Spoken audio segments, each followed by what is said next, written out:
नमस्कार, मी अश्विन बापट. आपण बघताय 10च्या बातम्या एबीपी माझावर. बुलेटिनच्या सुरुवातीला आजच्या दिवसभरातली एक मोठी आणि चर्चेत राहिलेली बातमी. अवघा मराठवाडा महापुरामुळे बेहाल झालेला असताना आता पीएम केअर फंडवरून जोरदार राजकारण पेटलंय.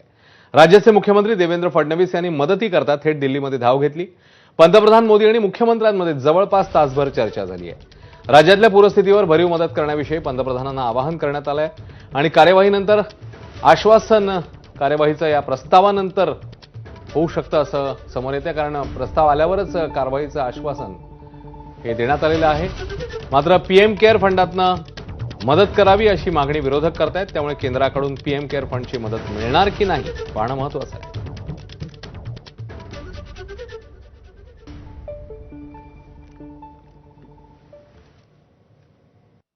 माननीय प्रधानमंत्री महोदयांना एक निवेदन मी दिलेलं आहे माझ्या वतीनं आणि आमच्या दोन्ही उपमुख्यमंत्र्यांच्या सहीने, आणि त्यांना एकूण महाराष्ट्रातल्या पूर परिस्थितीची सगळी कल्पना मी दिली.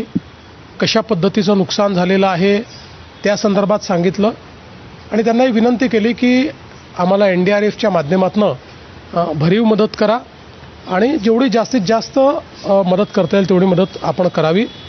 त्यांनी देखील त्याला सकारात्मकता दाखवलेली आहे.